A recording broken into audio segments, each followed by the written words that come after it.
कैसे देखें। आज का जो विषय है वह है पंचांग कैसे देखें। पंचांग देखने के कौन से आसान तरीके हैं। सबसे आसान तरीका आज हम लोग देखेंगे। इस पंचांग को देखने के सफल तरीके क्या हैं, जिसे साधारण व्यक्ति भी पंचांग देखना कैसे सीख जाएंगे। आज इस वीडियो को आप देखें। मैं दावा के साथ कहता हूं कि आप आसानी से पंचांग देखना सीख जाएंगे, इसमें कोई दो राय नहीं है।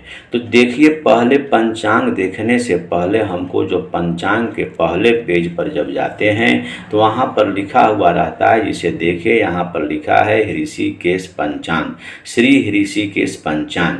अर्थात यह पंचांग जो है इसका नाम है ऋषिकेश पंचांग।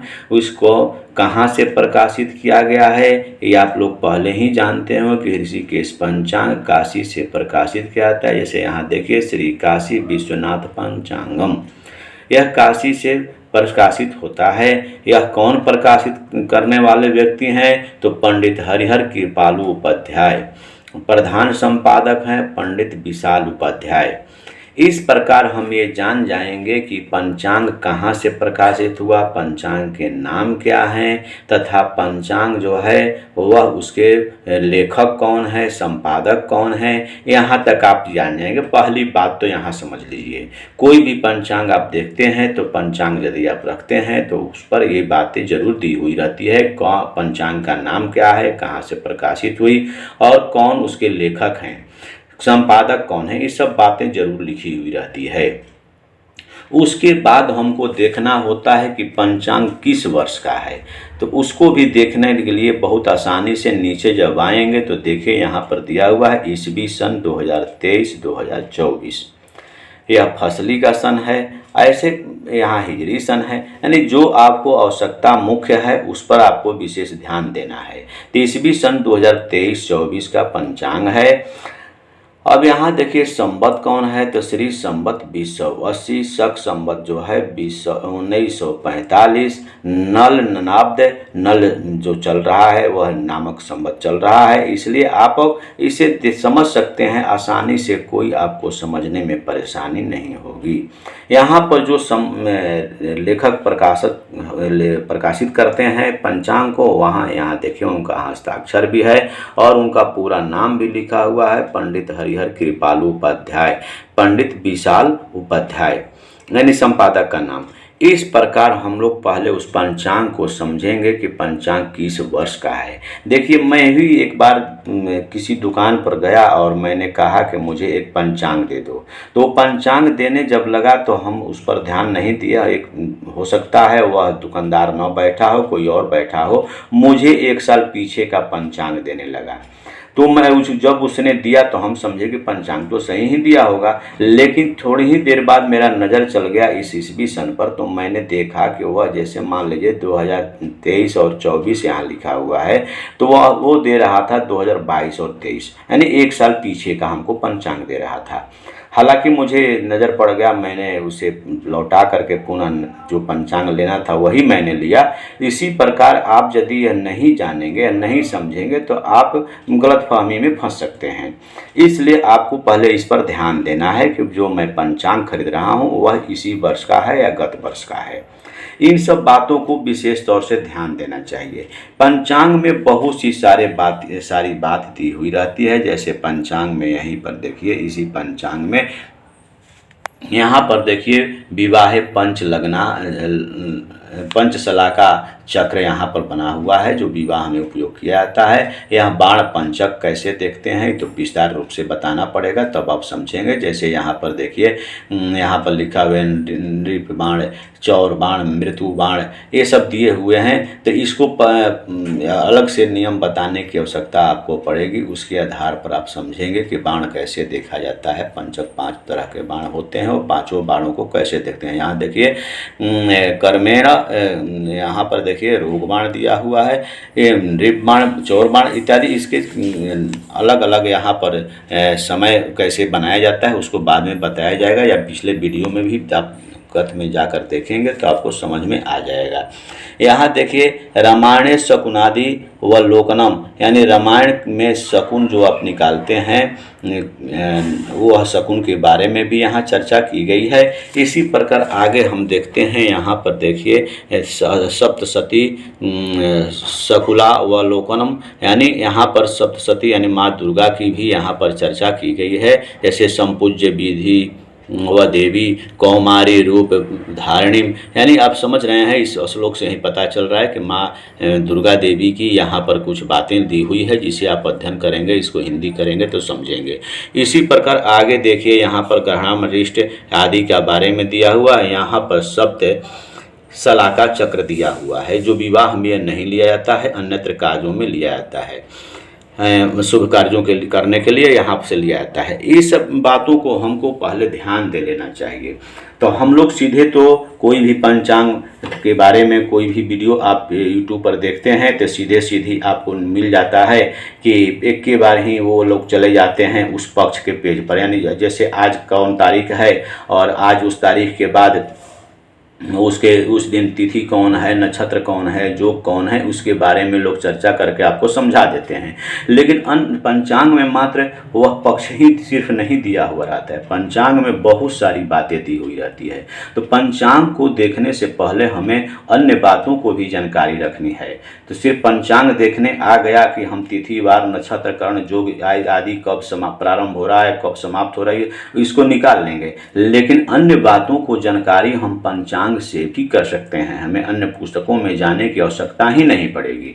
जैसे बहुत से सब्सक्राइबर बहुत तरह के कमेंट करते हैं, ये जो कैसे होते हैं, वो जो कैसे होते हैं, तो इन सब बातों में आप लोग उलझे रहते हैं। तो इस प्रकार आज देखिए, पंचांग देखने से पहले हमें देखिए फर्स्ट पेज पर, प्रथम पेज पर ही बहुत तरह की बातें दी हुई है। जैसे यहाँ पर देखिए, आगे देखते हैं तो आय व्यय के बारे में दिया हुआ है। यहाँ देखिए अथो भय लाभ व्यय चक्र द्विशेष विचार, यानी लाभ व्यय कैसे हम निकालेंगे। आप इसको पढ़ेंगे और इसका अवलोकन करेंगे तो समझ जाएंगे। इसका मैं पूर्व में भी एक वीडियो बना चुका हूँ। जैसे यहाँ देखिए, लाभ व्यय समाकृत्वा एक हीनम तु कार्येत अष्टभीस्तु हरिद भागम शेषांके फलमाज दिशेत, यानी एक बचे तो यानी इसका अर्थ हुआ कि लाभ व्यय को जोड़िए, यानी लाभ व्यय यहाँ पर देखिए दिया हुआ है, लाभ व्यय को इसको जोड़िए और जोड़ने के बाद एक हीन करें, माने एक अंक को घटा दें, उसके बाद 8 का भाग दें, 8 के भाग देने पर जो शेष प्राप्त हो वह आपका उसके फल होते हैं। जैसे 1 शेष बचे तो लाभ, 2 बचे तो शौक, 3 बचे तो कलेश, 4 बचे तो रोग। इस प्रकार से आप उसके फल को समझ सकते हैं। इसका वीडियो पहले भी दे दिया जा चुका है। कहने का मतलब है कि इसी पर पहले हम फर्स्ट पेज पर ध्यान नहीं देते हैं, हम लोग सीधे चले जाते हैं अपने उस पेज पर जिस पेज को हमको तिथि वार नक्षत्र देखना है।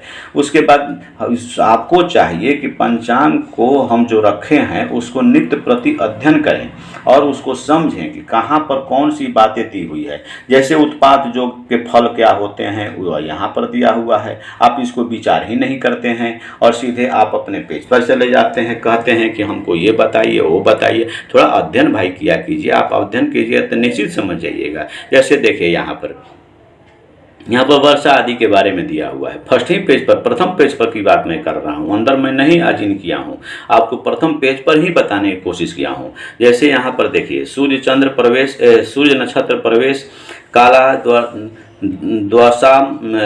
दशाम विचार, यानी कहने का मतलब कि सूर्य नक्षत्र किस राशि में प्रवेश करते हैं उसके फल पर हम वर्षा का विचार कैसे करेंगे उसको यहाँ से देख सकते हैं। जैसे सूर्य भवेद बाहु चंद्रे चंद्रे न वर्षति सूर्य चंद्र समाजोगे तदा बरसती मेघराट।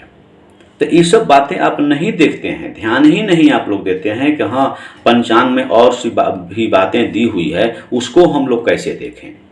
मैं आज प्रथम पेज का ही चर्चा कर रहा हूं, फिर भी आप लोग इसको, बहुत हमारे ऐसे व्यूअर होंगे कि जो इसके बारे में अध्ययन ही नहीं करते होंगे, जो कि प्रथम पेज पर ही इतनी सारी बातें दी हुई है।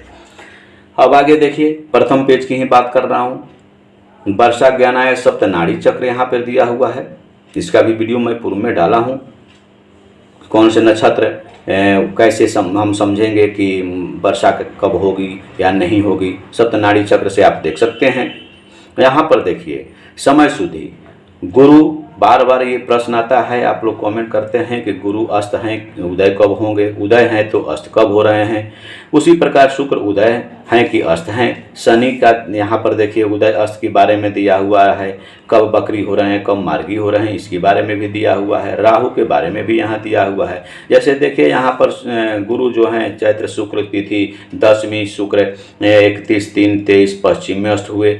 उसके बाद वैशाख शुक्ल तिथि 9वीं, सनऊ या 29/4/23 पूर्व में उदय हो गए।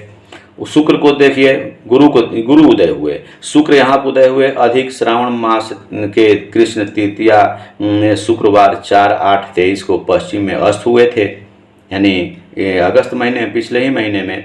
उसके बाद शुद्ध श्रावण द्वितीया तिथि शुक्ल द्वितीया तिथि शुक्रवार को 18/8/23 को पूर्व में उदय हुए। तो अभी हम कहेंगे स्पष्ट रूप से कि शुक्र जो हैं पूर्व में उदित हैं। तो इस प्रकार से हम लोग इसका अध्ययन करेंगे, इसको पढ़ेंगे तो आप अपने ही से समझ जाएंगे। देखिए पंचांग में बहुत सारी बातें दी हुई, देखिए यहीं पर पंचांग के प्रथम पेज पर ही दिया हुआ है। इस पंचांग में प्रतिदिन के तिथि, नक्षत्र, योग का मान और द्वादश लग्नांत घंटा मिनट में तथा विवाह, उपनयन, चौल, वधू प्रवेश, द्विरागमन, गृह प्रवेश आदि, जलाशय, राम कूप, देवालय आरंभ, प्रतिष्ठा आदि के शुभ मुहूर्त लिखे जाते हैं। इस पंचांग को पास में रखने से मनुष्य ज्योतिषी हो जाता है। बताइए यहाँ पर स्पष्ट प्रथम पेज पर जो दिया हुआ है इसी प्रश्न के पंचांग पर, इसका भी आप अध्ययन नहीं कर पाते हैं। तो मेरा आप लोगों से गुजारिश है, आप लोगों से बहुत आग्रह है कि आप लोग जो पंचांग रखते हैं उसको थोड़ा सा अध्ययन किया करें, और ताकि आप अच्छे एक जानकार बन जाएंगे। वीडियो अच्छा लगे तो लाइक, शेयर तथा सब्सक्राइब करेंगे। धन्यवाद।